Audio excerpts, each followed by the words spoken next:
Maria? Maria, what happened?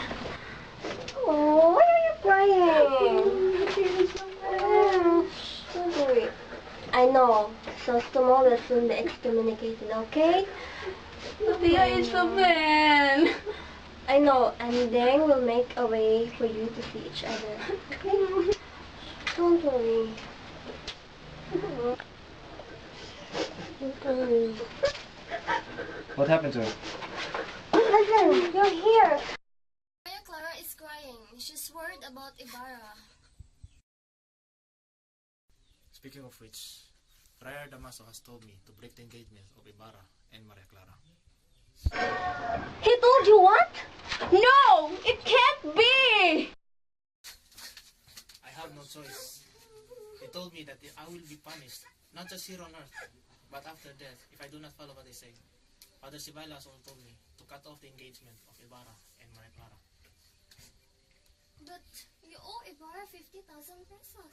That is right. But they made me choose. It's either I follow what they say, or my soul shall be condemned in hell. Are you insane, cousin? What do you think of your daughter? You think she changes her boyfriends like she changed underwear? Not what I'm thinking. But what else can I do? They told me that I will be excommunicated too if I do not follow what they say. Why don't you send a letter to the Archbishop? Oh, the Archbishop.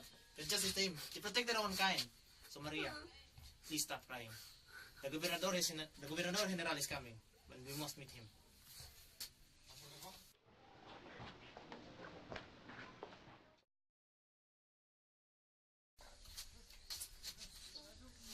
Do we have to see the general?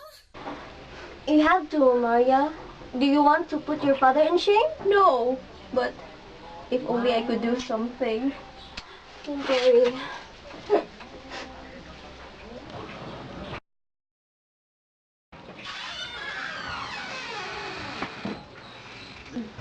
Where is Father Damaso?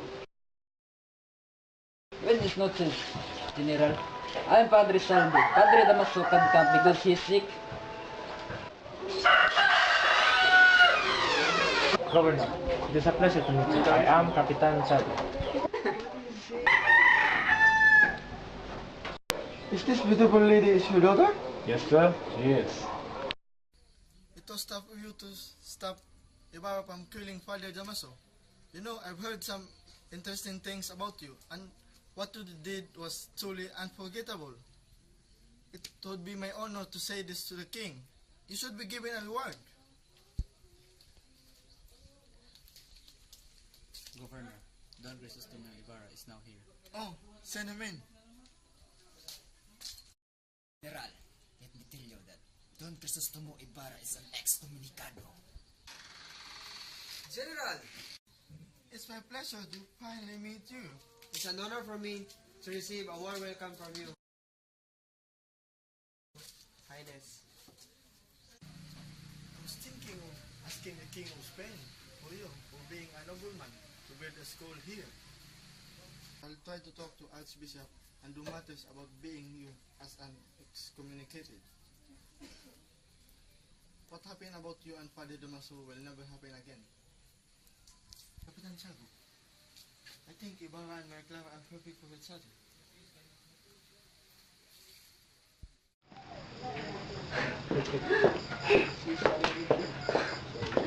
I hate this. The procession is going on and I'm not there. You know what? I really do hate this. But Doña Consolacion, the Alferez has told you not to go to the procession. And so what? I should have not listened to him. Instead of going to the procession, I'm here, stuck up in this damn house. Lord, forgive me. Wait, Lord, who's that one singing? That was Sisa. She's been locked up in the quarter for 2 days. Oh, Sisa de Baliw. Go and bring her to me right now.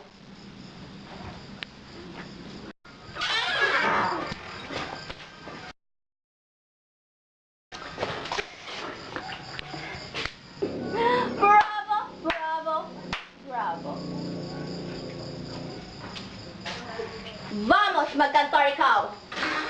What? You don't understand me? Baliw ka talagang babae ka. Now, sing to me a song. Sing! Sing!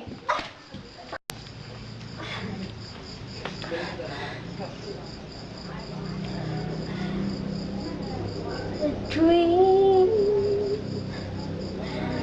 a thought, a reality.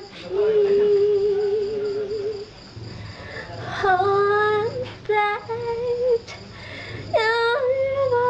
Stop it! Stop it, I don't like it. Now, get up, baila. Come on, baila. Dance. Dance for me, Sisa, dance. Would you dance or what? Dance. Dance something for me. Dance, baliw.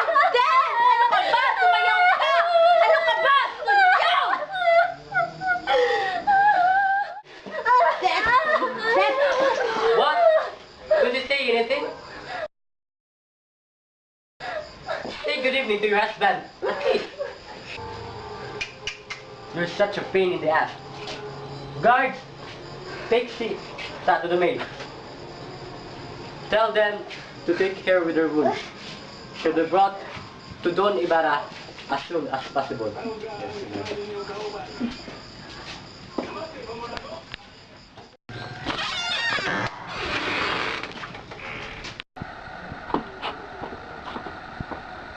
Maria, Maria. Anak ko. Don't you leave me. You will not die. No, not now.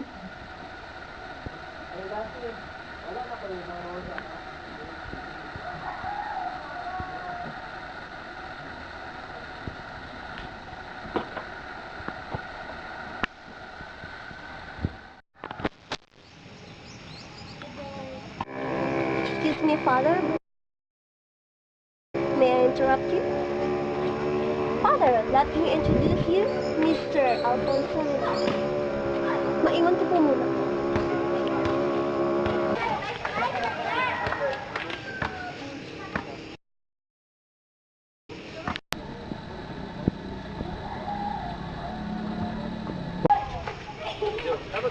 At sino ka? Padre Damaso, don't you remember? I'm Mr. Alfonso Linares, ang inaanak ng bayaw nyo. Ah! Ikaw pala ang inanak ni Kaulikos. Halika't mayakap kita. Hindi ka pa kasi pinanganak nung iniwan ko ang Espanya. Bakit? Ano ba sadya mo at napalito ka? I thought it was written in the letter. Wala ba kayong nabasa? Ah! Dito pala. Ipinapasabi dito na ipapahanap kita ng mapapasukan at mapapangasawa. Marunong ka bang bumasa at sumulat? Oo naman, no? I'm not like Indios. I finished law at Universidad Central. Oh, that's good! Magaling, magaling! Para kang isang mahinging bini-bini. That's good, that's good! But to find you a wife... bibigyan kita ng isang babae. Oo, isang babae. I'm not into a rush, Father. Naniniwala po ako na darating din siya. At the right time, at the right moment. Halika, halika at kausapin natin si Kapitan Tiago.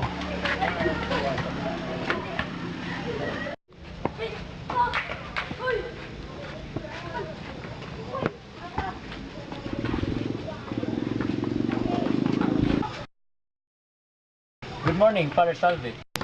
What do you want? Father, I'm the brother of the guy who was killed at the day of the feast. So what? Father, I went to Don Chrysostom's house and asked for the money because of the accident, but nothing happened. Yesterday, I came back, but he already left for Manila. Nag-iwan lamang siya ng 500 peso at ipinagbilin sa akin na huwag na akong babalik kailanman. Can you imagine that, Father? 500 peso lamang ba ang kapalit ng buhay ng aking kapatid? Damn that guy! And so, what do you want from me? It's nonsense, brother. Father, I just want some advice. Leave this place right now and give thanks to Ibarra for he didn't send you to jail. Lumayas ka rito. Walang kwenta. I thought that... Liars! I want to talk to Father Damaso. Not with you.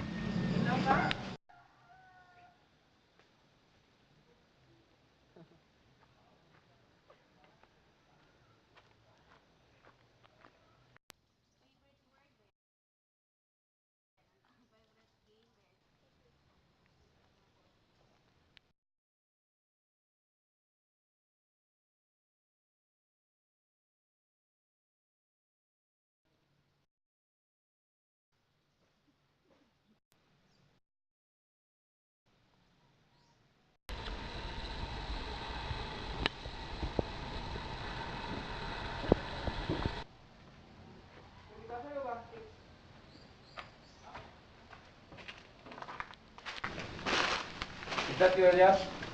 Long time no see, Tata Pablo. It has been 6 months. Ngayon, ikaw naman ang naawa sa akin. What do you want? Pablo, I have served a man of good heart. That is Crisostomo Ibarra. I think he and the Captain General are good friends. He's also a rich man. Isn't it a good idea if gawin din natin siyang sugo ng hinaing bayan? Use him. Gagamitin natin siya sa ating paghiganti laban sa kanilang pang-aapi at pangalipusta sa iyong angkan at sa mga anak ko. Sa mga kamay ko, ako mismo ang maghihiganti sa kanila kahit ikamatay ko pa. No! Let's try to fight without blood, without rage and fears. I know this will work out. Trust me, Tata Pablo. Just trust me. I will accept your proposal. I think it will be for the better. If this won't work out, papailalim ako sa lahat mong utos. No problem. I trusted you. Magiging pinuno si Elias kapag lubos na ang nasiyahan si Kapitan Pablo sa kanyang paghiganti.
Don Tiburcio, good morning.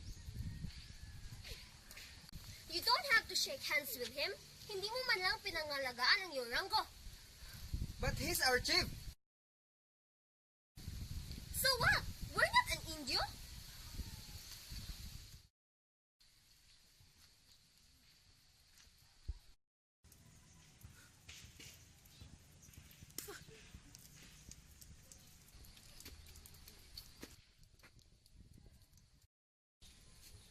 What's the matter, Doña Victorina? Tell me, Senora Consolacion, why are you staring at me like that? Naiingit ba kayo? How pathetic. Sure ba? Ako?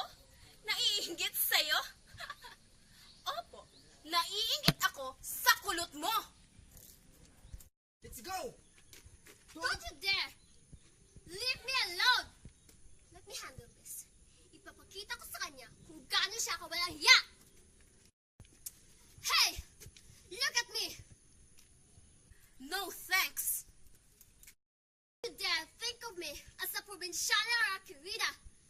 No alferez is allowed in my house. Your Highness, I know that. Hindi nakakapasok ang mga alferez sa bahay mo. Pero, yung kasama mo, pwedeng-pwede, ang mga taong may kapansanan pwedeng pumasok sa bahay mo mismo. Nakakahiya kayo! Listen to me, you bitch!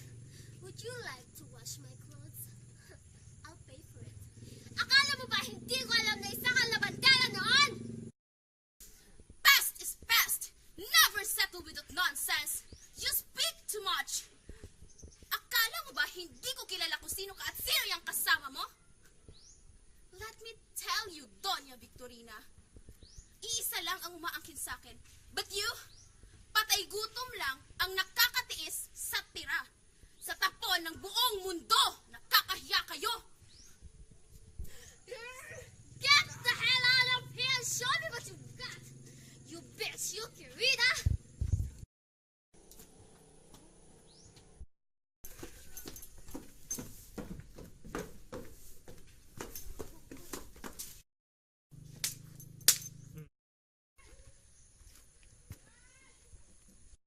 Sarapan ko! Señorita! Umalis ka! Umalis ka! What's happening? Alferez, kindly teach your Corrida the proper etiquette and good ethics. Buy her some shining, shimmering dresses. What? Pero kung wala kayong pera, steal from the church. Diyan naman kayo magaling eh. Kindly stop it, senyora. Puti naalala kong babae ka, kundi. Talagang magaling. Magaling talaga kami kesa sa inyo. Wala kang panglaban sa amin. Sinasabi ko yan sa'yo. Get out of my house, mga walang mudo. What? All of this happened because of your Corrida. You're a monster, Doña Consolacion. Sounds weird. Your hair looks like a monster. Isinusumpa kita. Whatever. I'll better go to Sikihor and I'll curse you there. Señoras! This is shameful! Senyor Alferez! Huwag kang pakialam dito! Borcio, get your wife out of here! Señora, keep your mouth shut! Tell that to the thieves, you useless. Tomorrow, I will go to Manila and I'll talk to Governor General. You're a useless man. You shameful.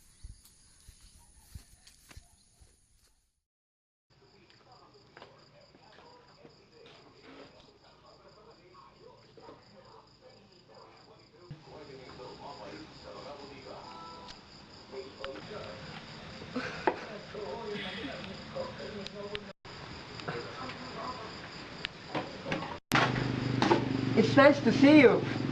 I think you look much better now. Hindi ko inasahan ang aking pagparito. Maria, I'm sorry that I wasn't able to tell you about my act. About what I have done. Let me explain to you when we meet again. Can I visit here tomorrow? You know, Ibarra, that you are always welcome here in this house. I'm always here for you, Ibarra.